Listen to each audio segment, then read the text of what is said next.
مرحبا أهلا النوادي. السلام عليكم ورحمة الله وبركاته.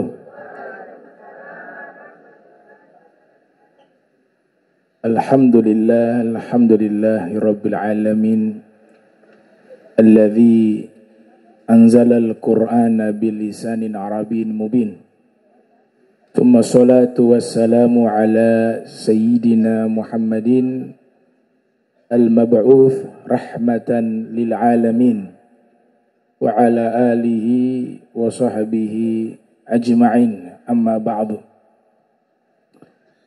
Yang saya muliakan, saya hormati seluruh para habaib, wal asatiz, wabil khusus ada orang tua kita Al-Habib Alwi Al-Bar, Al-Habib Mato Al-Haddar, wal-Habib Saleh As-Sagaf, Habib Farhan As-Sagaf, wal-Habib Abdullah, dan sahibul bait Ibu Ulfa, Syarifah Ulfa binti Ali bin Syekh Abu Bakar bin Salim, dan seluruh ibu-ibu yang saya muliakan, para ustazah, para syarifah. Tadi luar biasa apa yang disampaikan oleh Al-Habib Saleh. Ini kayaknya sudah buat kajian bagus, Bib. Kajian di Masjid Muhajirin. Ini ustadz sebenarnya beliau ini. Ya. Pernah di Ribat Tarim Hadramaut. Iya. Jadi makin banyak orang yang mengajak kepada kebaikan, itu makin baik.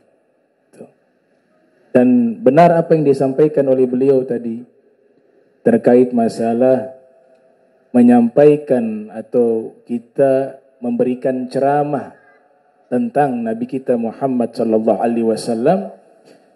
Kita harus menyeleksi riwayat yang dimana tidak layak dinisbatkan kepada Nabi. Itu perlu yang namanya penelitian dan riset kembali. Apakah benar hal itu sesuai dengan riwayat yang sahihah yang pertama. Karena konsep prinsip dasar Nabi itu sudah diberikan gelar yang disebut Al-Insanul Kamil. Ya. Manusia yang sempurna. Itu prinsip dasar. Jadi kalau ada yang merusak kesempurnaan Nabi dari berbagai sumber manapun, ini patut kita teliti untuk cari tahu benar tidak. Karena konsep dasarnya Nabi itu manusia yang sempurna. Dan para ulama banyak yang menulis kitab dengan judul Al-Insanul Kamil, termasuk Abuya Profesor Dr. Said Muhammad bin Alwi Al-Maliki, Syekh Abdul Karim Al-Jili, Syekh Sirajuddin. Itu mereka menulis kitab berjudul Nabi Muhammad Manusia yang Sempurna. Dan itu disepakati oleh semua ulama. Dan benar di dalam Al-Quran tidak ada satupun firman ketika menceritakan tentang sosok figur Nabi Muhammad sallallahu alaihi wasallam, melainkan semuanya kesempurnaan, keindahan, kemuliaan, keagungan. Al-Quran sebagai sumber utama. Maka ini yang menjadi pegangan kita. Ada beberapa riwayat yang sebagai contoh ya, yang bisa mengurangi derajat Nabi misalnya. Itu beberapa riwayat menyebutkan Nabi meninggal dunia itu karena sebab diracun. Ya, hasya wa kalla.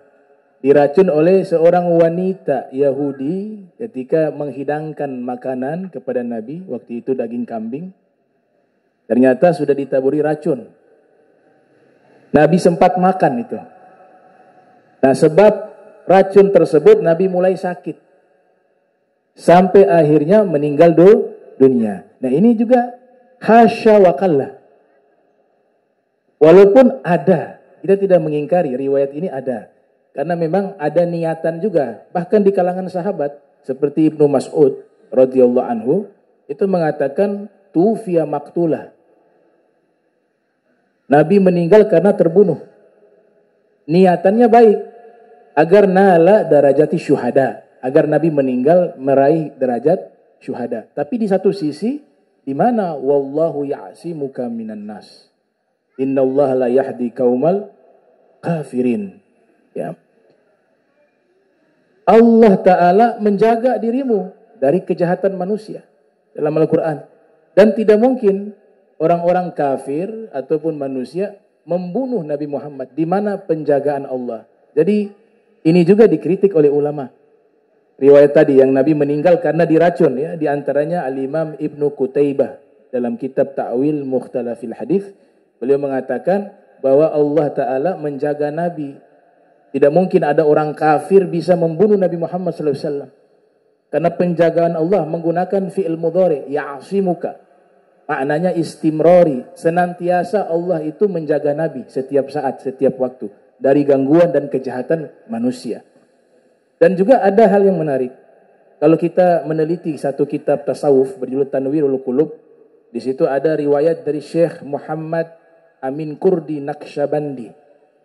Jadi di riwayat ini membenarkan adanya riwayat itu, yaitu wanita Yahudi sengaja menaburi racun untuk menguji benar tidak ini nabi. Kalau ini seorang nabi yang benar pasti tidak makan karena tahu ini racun.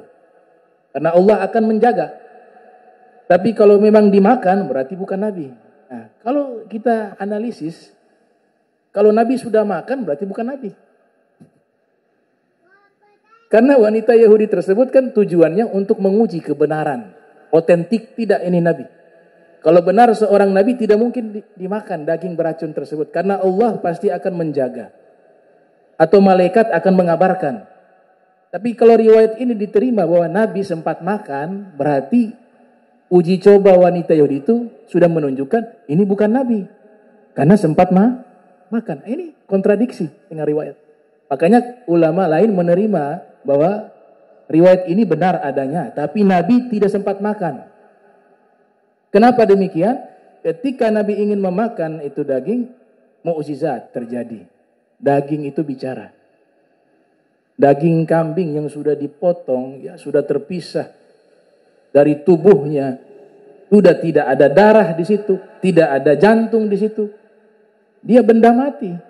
Mukjizat berbicara kepada Nabi. Dia katakan, ya Rasulullah, la ta'kulni fa inni masmumah. Wahai Rasul, jangan kamu makan saya. Karena saya sudah ditaburi racun, kata daging.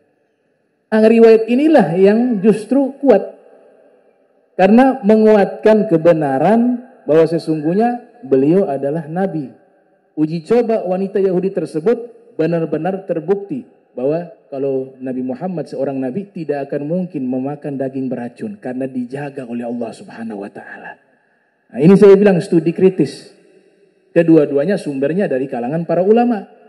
Ya, yang meriwayatkan bahwa Nabi terbunuh karena memakan sebab daging tersebut, bekas racun itu masih tersisa hingga beliau wafat, itu ada riwayat. Tapi kenapa kita tidak pilih riwayat kedua yang justru lebih kuat dari sisi analisisnya, dari sisi sanadnya dan matannya. Ini yang kita perlu yang tadi menyempurnakan sirah nabawiyah. Karena tujuannya apa? Yang pertama, kita harus ta'zimuhu, mengagungkan Nabi Muhammad SAW. Ya, karena memang ini manusia yang layak dan patut dimuliakan. Kita tidak mengenal Nabi secara utuh. Para sahabat wa ahlul bait mengatakan ma'arafnahu illa zillah. Kami yang hidup bersama Nabi, itu yang kami kenal hanya bayangan Nabi. Kalau hakikat derajat kemuliaan Nabi Muhammad, yang mengenal yang menciptakannya, yaitu Allah Subhanahu wa Ta'ala. Kemudian ketika Nabi meninggal dunia, ada adab ikhwan muslimin. Adab yang harus kita amalkan, yang harus kita tunaikan dan diajarkan oleh para imam besar, para a'immah ummah. Di antaranya Imam Malik. Imam Malik mengatakan kalau kalian ziarah ke kuburan Nabi, jangan mengatakan saya ziarah ke kuburan Nabi. Beliau mengatakan itu su'ul adab. Ya. Berarti dianggap Nabi itu mati, sama seperti orang biasa. Jadi beliau memakruhkan orang mengatakan saya ziarah ke kuburan Nabi. Tapi saya ziarah kepada Nabi Muhammad sallallahu alaihi wasallam. Di sini ada dua poin. Yang pertama al-adab. Beliau ingin pesankan kepada kita beradab, berakhlak kepada Nabi Muhammad sallallahu alaihi wasallam. Di dalam hadis yang disebutkan oleh Imam Suyuti yang lahir tahun 849 Hijriah, wafat 911 Hijriah. Juga diriwayatkan di dalam riwayatnya Al-Bazzar, wa Imam Baihaqi, dan juga para imam lainnya seperti Imam Tirmidzi. Itu Nabi bersabda dalam satu riwayat, beliau bersabda, man zara qabri wajabat lahu syafaati. Siapa yang ziarah ke kuburanku, sekalipun Nabi menggunakan lafaz ke kuburanku, itu kan bahasa Nabi Muhammad. Nabi Muhammad itu tawadhu. Tapi sebagai umat ada penghormatan.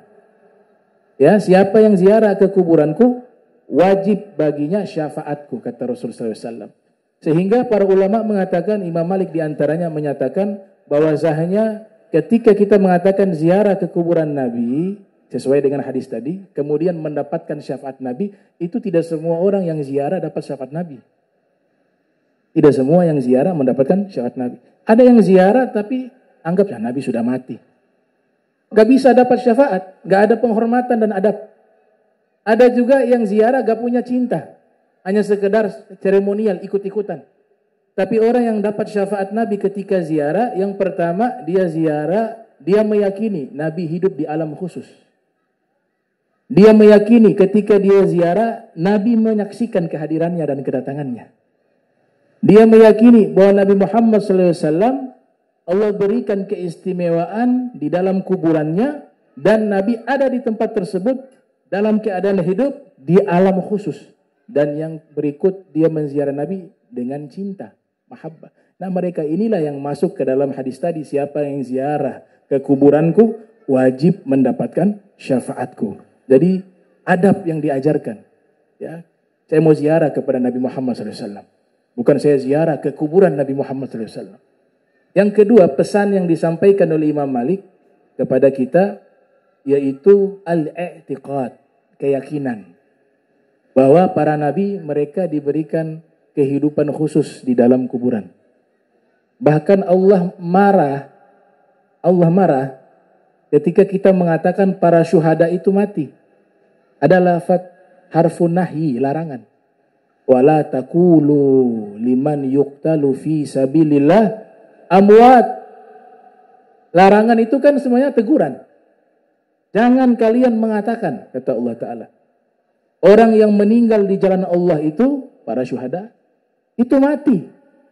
Jadi kalau para syuhada saja, Allah Ta'ala melarang kita mengatakan mereka itu mati, bagaimana derajat para anbiya yang di atas syuhada?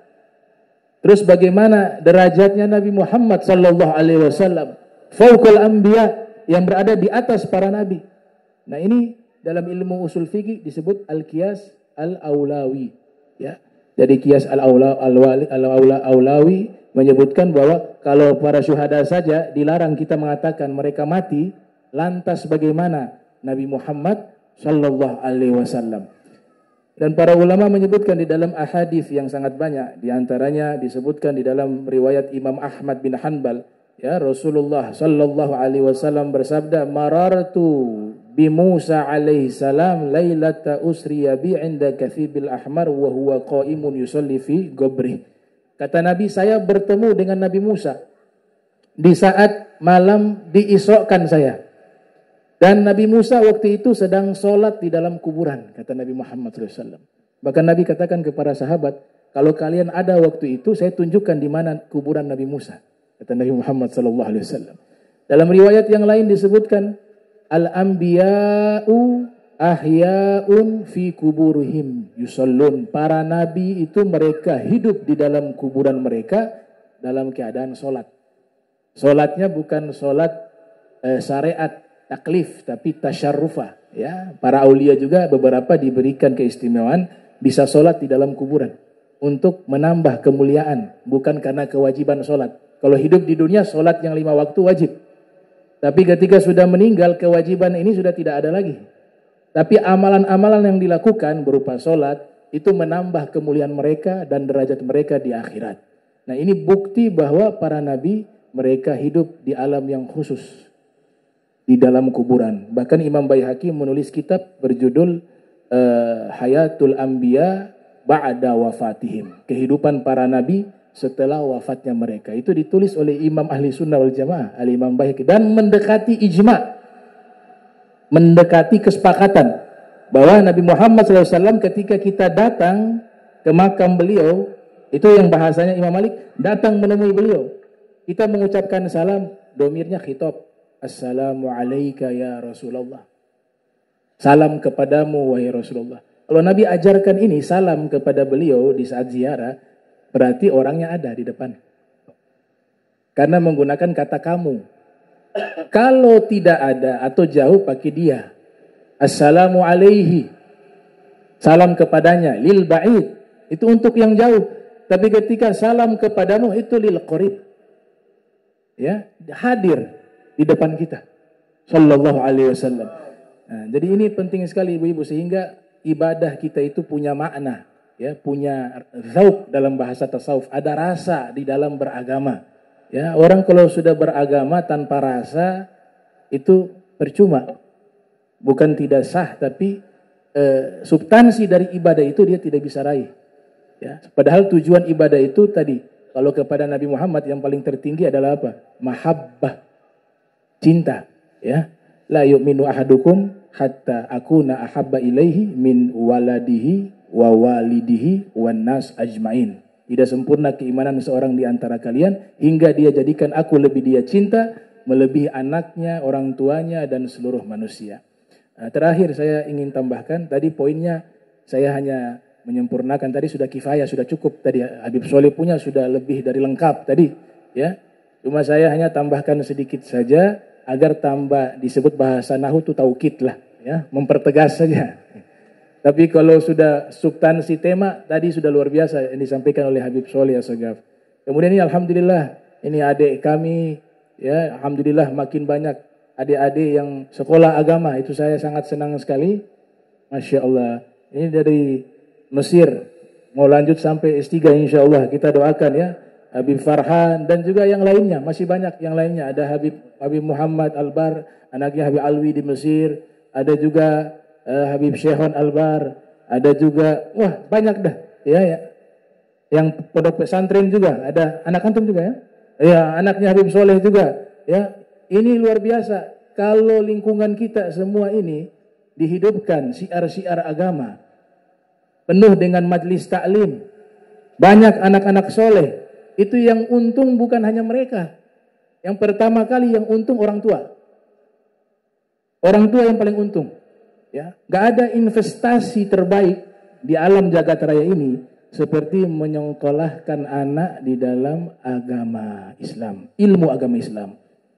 Itu sampai meninggal orang tuanya, itu anaknya mengajar, ilmunya manfaat, orang tuanya dapat pahala di dalam kubur sampai hari kiamat kalau muridnya masih ada.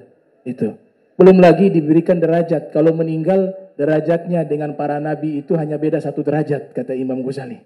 Ya, meninggal dunia dengan para anbiya 1 derajat. Dan ini satu keuntungan besar, alhamdulillah. Ini beliau ambil di Al-Azhar, ya, jurusan tafsir Al-Quran. Dan masih banyak lagi yang nyantren, insyaallah ke depan bisa meneruskan, ya, para ulama terdahulu dan bisa menjadikan negeri Ternate ini negeri yang dirahmati Allah, dicintai oleh Allah, dijauhkan dari bala. Ini perkumpulan semacam ini menolak bala dan musibah. Orang kalau menyebut nama Nabi Muhammad sallallahu alaihi wasallam, Allah tidak akan turunkan azab dan bala di tempat tersebut. Dalilnya Al-Qur'an, wa ma kana Allah liyu'adzibahum wa anta fihim. Allah tidak akan mengazab satu kaum kalau di tengah-tengah mereka ada Nabi Muhammad sallallahu alaihi wasallam. Ini sama halnya kita menyebut nama Nabi, membaca biografi Nabi, itu menghadirkan Nabi di tengah-tengah kita.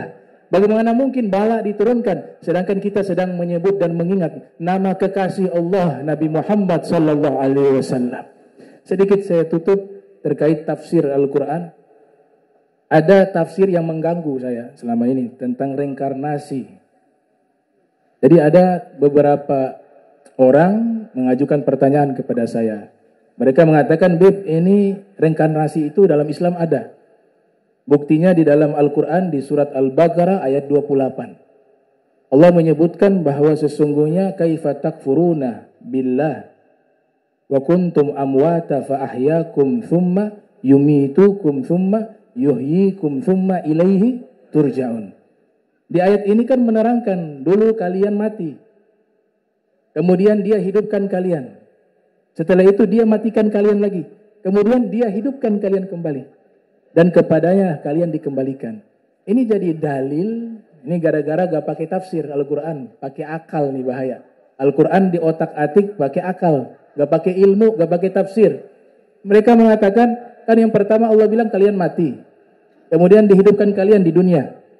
Setelah itu dimatikan kalian di dunia. Kemudian hidup lagi di dunia. Katanya begitu.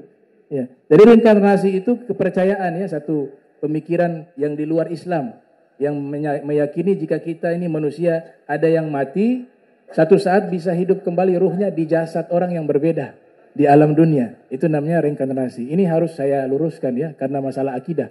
Nah ini tidak ada di dalam ajaran Islam. Dalam ajaran Islam jelas siapa yang meninggal dunia di alam barzah sampai hari kebangkitan. Dia bisa kembali hidup itu di hari kebangkitan, di yaumil qiyamah.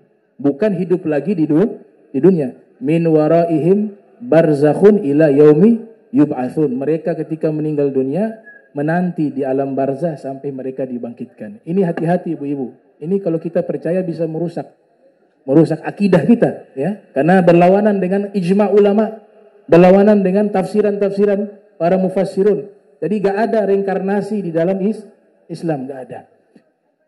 Terus ayat tadi bagaimana keterangannya? Inilah saya bilang harus sekolah, harus belajar.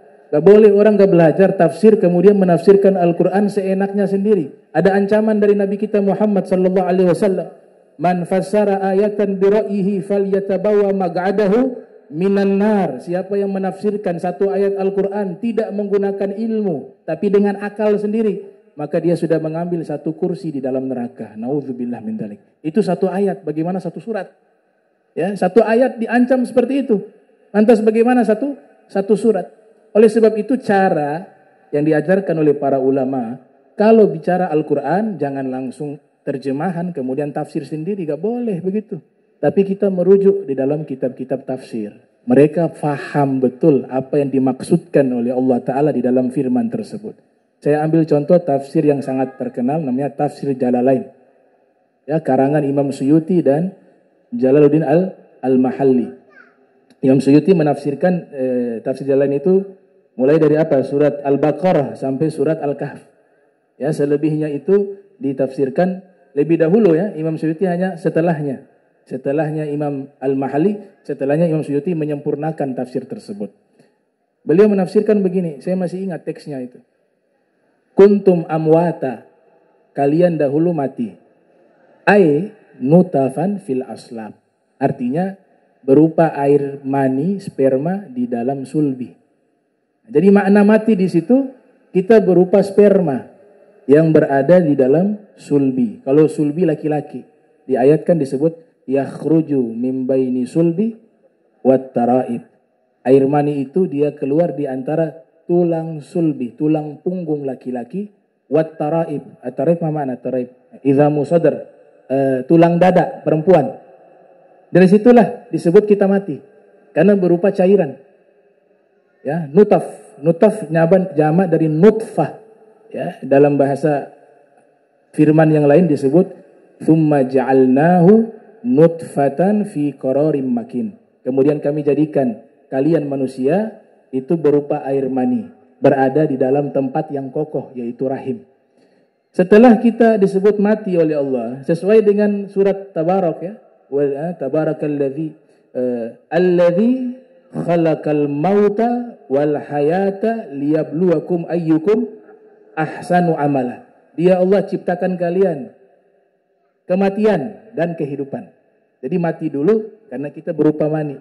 Atau ulama lain mengatakan dari ketidakadaan menjadi ada.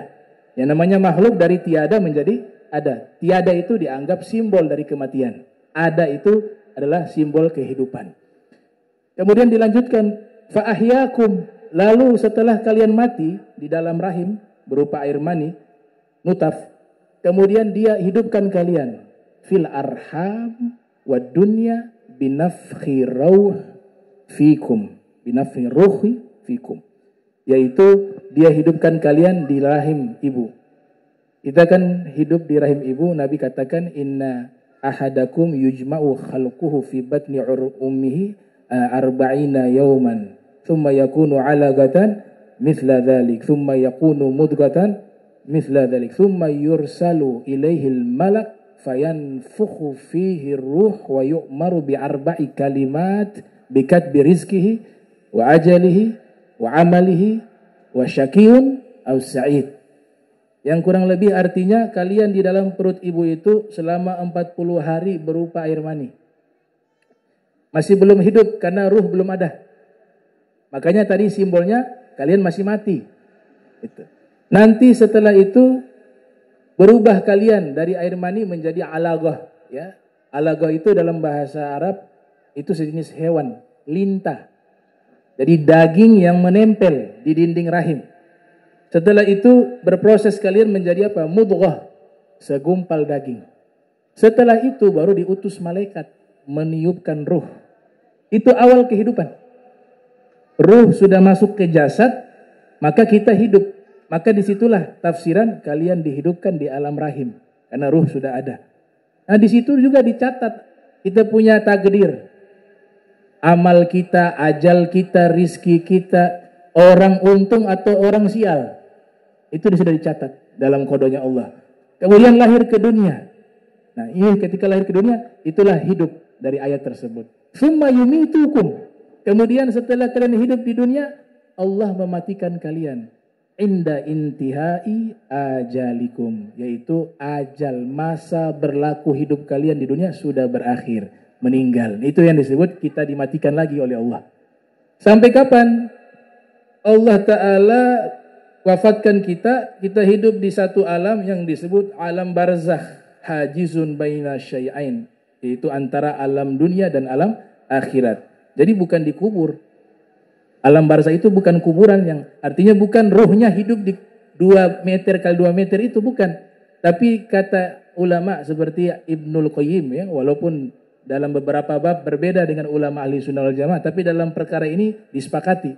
Ya, dalam kitab Ruh karangan beliau yang lahir 691 Hijriah, beliau mengatakan alam barzah itu satu alam. Jadi mau dikubur di mana tempat, kalau mereka sudah meninggal itu sama, berada di satu tempat. Begitu, gak terpisah dengan ruang dan waktu. Makanya Nabi kita Muhammad SAW beliau mengatakan inna a'amalakum tu'radu alayya fa in wajadtu khaira hamidullah wa in wajadtu ghaira dzalik istaghfartu lakum lillah. Kata Nabi, semua amal perbuatan umatku itu disodorkan di hadapanku. Padahal ceritanya Nabi sudah di alam barzah. Semua amal kalian, mau orang amalan orang Ternate, itu Nabi lihat. Karena kenapa? Karena alam barzah itu alam yang tidak dihalangi oleh ruang dan waktu. Dia satu alam. Sehingga bisa diketahui oleh Nabi Muhammad SAW. Ini baiknya Nabi kita Muhammad SAW. Sayangnya Nabi Muhammad kepada kita. Ya, Nabi mengatakan hayati khairun lakum wa mamati khairun lakum. Hidup saya baik untuk kalian. Dan wafatnya saya juga baik untuk kalian, kata Nabi Muhammad SAW. Kenapa? Kalau ada amalan yang buruk dari umatku, saya memohon ampun kepada Allah agar umatku diampuni dosanya. Nabi dalam kuburan masih perhatian kepada kita. Itu. Bahkan dalam satu riwayat, saya temukan tadi, ada satu riwayat, wala sawfa yu'tika rabbuka fatardah. Allah akan berikan kepadamu, wahai Nabi Muhammad, segala sesuatu yang membuat engkau ridho dan senang. Kata Nabi, ya Allah, saya tidak akan ridho. Wa wahidun min ummati finnar. Kalau masih ada satu orang dari umatku berada dalam neraka. Satu orang toh dalam neraka, Nabi katakan, saya belum bisa bahagia kecuali dia selamat. Padahal satu orang. Bahkan di riwayat yang lain ketika Allah Ta'ala mengizinkan Nabi memberikan syafaat kepada umatnya, ashfa'u li ummati, saya berikan syafaat kepada umatku, sampai Allah nyatakan, wahai kekasihku Nabi Muhammad, hal radita, gimana, sudah ridho? Sudah senang kamu sudah kasih syafaat kepada umatmu? Waktu itu tidak tersisa umatnya, semua diselamatkan. Kata Nabi Muhammad, ya Rob, sekarang saya ridho, kata Nabi Muhammad SAW. Sekarang saya ridho, kata Nabi Muhammad SAW. Nah ini mudah-mudahan ya dengan pengajian atau perayaan Maulid Nabi Muhammad SAW kita bertambah cinta kepada Rasulullah sallallahu alaihi wasallam. Saya sempurnakan tafsir terakhir ibu-ibu, mohon maaf ini sudah lapar saya tahu nih. Ya. Sedikit lagi ibu-ibu ya. Kemudian dimatikan kalian di dalam alam barzah. Lanjut lagi Allah katakan, "Tsumma yuhyikum." Kemudian dia hidupkan kalian. Itu hari kebangkitan.